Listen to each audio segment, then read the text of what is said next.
Hey, now all you gotta believe in. The man, Owen Llewellyn. He always interrupts me at the worst time. Daddy, I was about to spit some fire rap verses and you stopped me. Listen, no, I'm not going to be late. First and foremost, I'm in the brand new Mazda CX-30, so I'm gonna have a nice and smooth ride to get there. Plus, this year, X Banter's on a Tuesday. There's plenty of time. Yes, I know. Look, I'm fully dressed and ready to go. Daddy, listen, I need to go now because I'm going to decide if I'm going to be a bitch or not today. As if I have a choice. Oh hey everyone! First and foremost, it is far too cold to be anything but cozy. My name is Chucky Bartolo and welcome to the penultimate episode of the X Banter, the weekly after show where we discuss everything you loved, hated, and might have missed from this week's semi-final of the X Factor Malta Season 2. There were so many songs delivered this week that we have so much to talk to, so without any further ado, let us dive into today's episode rundown. Justine needs to watch a couple more Britney Spears performances to really nail the timing of hearing your voice on the speaker and putting the mic to your mouth so that it looks like you're singing, not just lip syncing.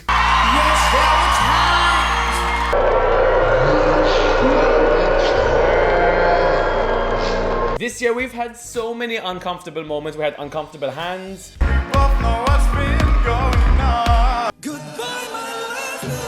Uncomfortable hugs. Wow, nice hugs. And now we have uncomfortable introductions. Ladies and gentlemen, Kyle! Ladies and gentlemen, Carl!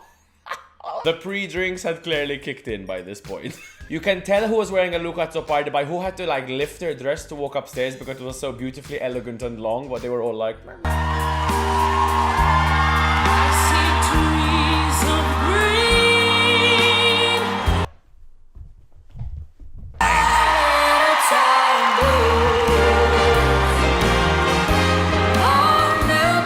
Speaking of moving upstairs, look how intensely Ben Camille was looking at the floor.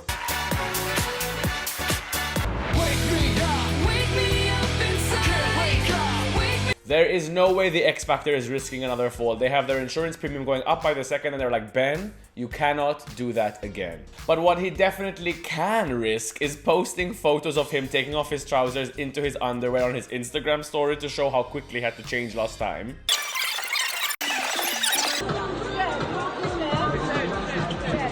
Or just to show us him in his underwear. R.I.P. me. That was,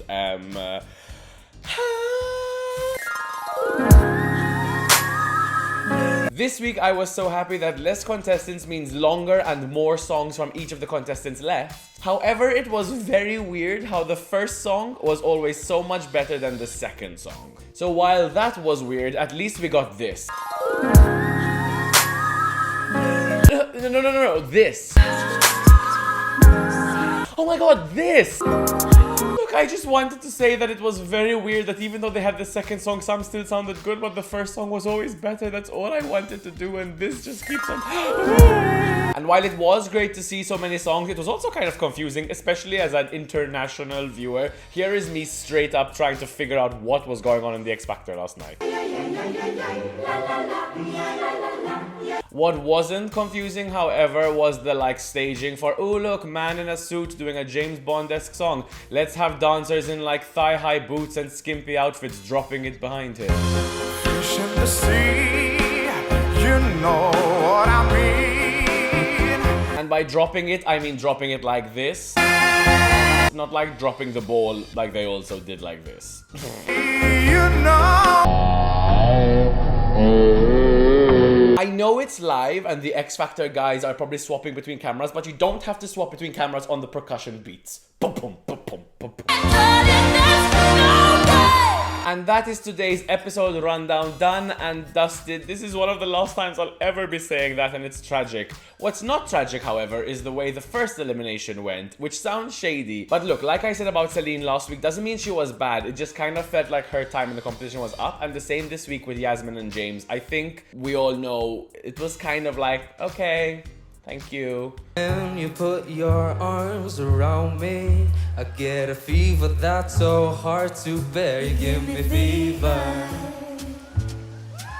When you kiss me, That said, while it's never a good time to leave, this was a good week for Yasmin to leave because it really showed her vocals before she left. She had these wonderful thrills that she did multiple times, which sounded so good, and it's better to leave on a good vocal performance than a bad one.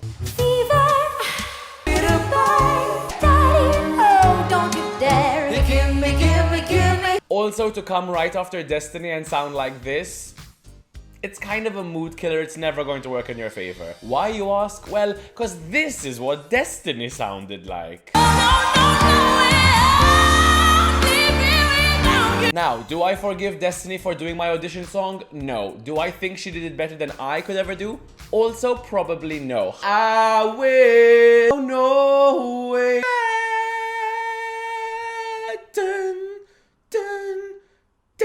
This really shows Destiny's natural ability to find the right moments to push, the right moments to pull back, the right moments. She has such good vowels. Her mouth drops and is such a beautiful shape.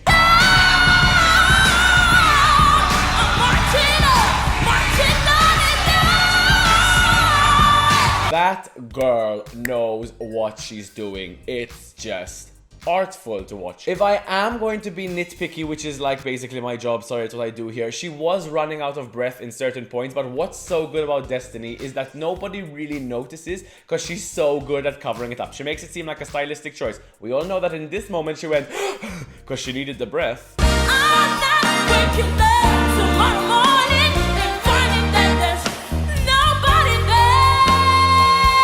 But it just sounded like it made sense in the whole song, like she was changing it up. So bless her, she was so good. Many people love the This Is Me performance more.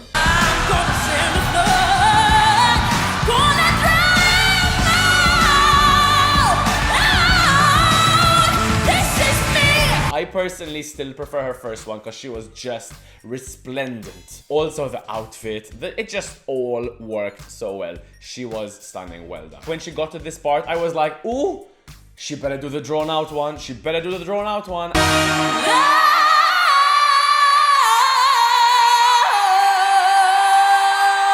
And then she paused and she gave it to us.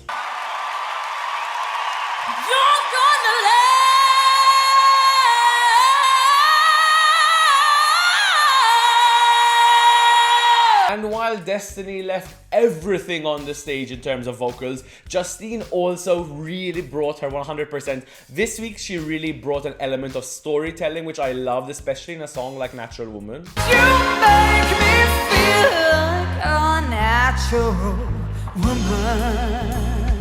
Between the two of them, I spent 90% of my time like this. Thank God there were no breezes passing on my face, stuff frozen in that position. Now with Justine, she has a lot of problems mispronouncing vowels and sometimes also consonants. Oh, it made me feel so tired. Before the day I met you, life was so unkind, and you the key to my peace of mind. However, in the grand scheme of things, it didn't matter because she really emoted. She told the story well. She felt it in her bones. And she also gave a personal spin to a song that has been done to death. So that was extremely exciting to see. Oh, baby, what have you done to me? You make me feel so good inside, and I just wanna be here. My one critique, if I were to give one because of who I am as a person, is that if you're going to do a build-up like this,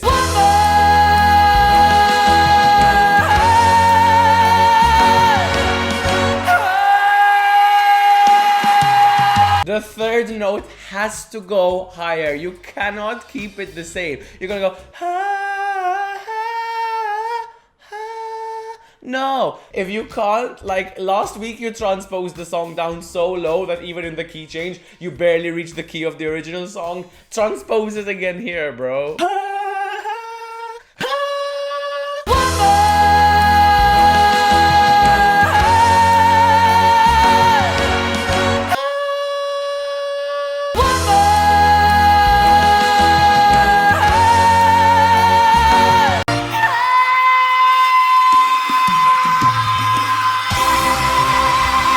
So that was all the good stuff done. On the bad side of things from this episode, we have Bloodline, not because their performance was bad, but because they've been eliminated from the competition, and that is as bad as it gets. Spoiler alert, sorry, you should have checked it out. Everyone is grieving. Bloodline should have been at least in the top 3. They were so good, and it's so sad to see them go. I don't need love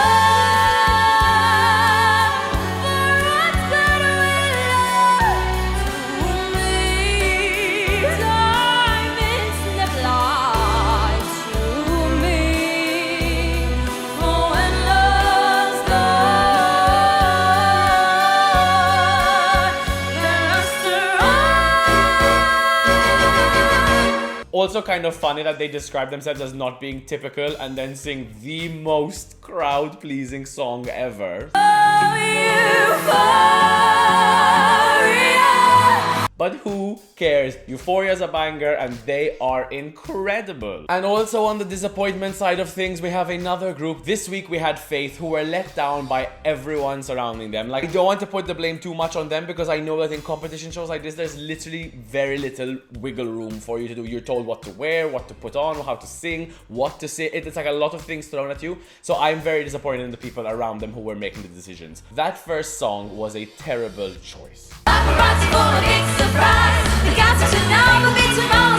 am so thankful that the voters at home or the lizard people have decided to keep them until the end, but like, it was a close call because Candyman was a rubbish choice. They started out of sync, which is the first time that has ever happened. Literally all I've done these past X Banter episodes is compliment how well they start, and even this, the very beginning was terrible. And then they couldn't keep up with the song. They were always a bit behind. It was like pitchy because they were trying to do so many movements and their voice for the first time in this whole competition wasn't as strong as it could have been. And let's not even get started on getting a bunch of 15-year-old girls to sing about panty-dropping men. And then to really make sure you heard it, they did it all in a cappella just so it really comes true. One stop got me high, making all my pennies drop. Sweet sugar candy man. He's a one stop got me high, making all my pennies drop. Absolute disaster. The fact that they were so emotional in their second song is clear that they also felt like that first one was problematic because they were panicked. They were panicked. Now, I know what like 2 of you are saying in the comments at this point. Why don't you ever mention Kyle? Well, realistically, do you mention Vanilla? And while I'm sure they're gonna have a wonderful career ahead of them, wedding singing or whatever it is they're going to do, whenever someone tells me, but why don't you mention James or Kyle? Because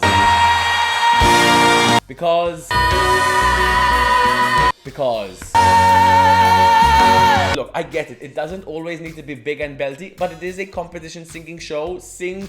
Oh, there's just something. It's just plain. It's just lovely. My grandma would be like, oh, what a lovely gentleman. And that doesn't win the X Factor. Now, if you think I'm being shady, which I am slightly, can we just take a second to talk about Jasmine posting Spirit on Facebook, knowing full well, allegedly, lizard people, knowing full well that Justine had that song in her, like, armory, and then she's like, you know what I'm gonna do? I'm gonna f*** you over. Stand up and fight. So go into the far off land. Go into that far off land. Literally, I mean, no shame. I love shit like that. However, am I to be used as a moral bastion? Probably not, but it's fine. I love it. I live for it. So that is it for this week's episode, guys. Next week is the final. I still firmly believe that there has been a road paved for a certain incredible singer to win. That said, I want to go and individually hug all the members of Faith and tell them, girl, you got this, because they Oh, if they win, if they snatch it, if we send a girl group to the Eurovision with a good song. Also, last year, the finale had the duets. I feel like next week they're probably going to do the same thing. Since we're out of celebrity singers because we used Ira Losco and Joseph Kalea, probably they're going to be using like the X Factor contestants from last year, which is nice. I have a sneaky feeling that Kyle is going to end up with Petra to continue the Ray curse. However, I don't know if someone like Owen Llewellyn would work better with Faith, because it would be really cool to have a girl band and a rapper, kind of like Nicki Minaj Little Mix vibes. Women like me. Anyway, guys, that is officially it for today's episode. Just as a reminder, I am still bold under this. There's like 2 more days to donate to the charity, so please, please, please, if you haven't, despair. So next week will be the last episode of the X Banter, which is absolutely tragic. But don't worry, I am shady 365 days a year, so make sure you follow me everywhere to get your minimum weekly dose of shady snake. My name has been Chucky Bartolo. Thank you once again to Gazan Zamir for sponsoring this video, and I will see you all next week. Mwah.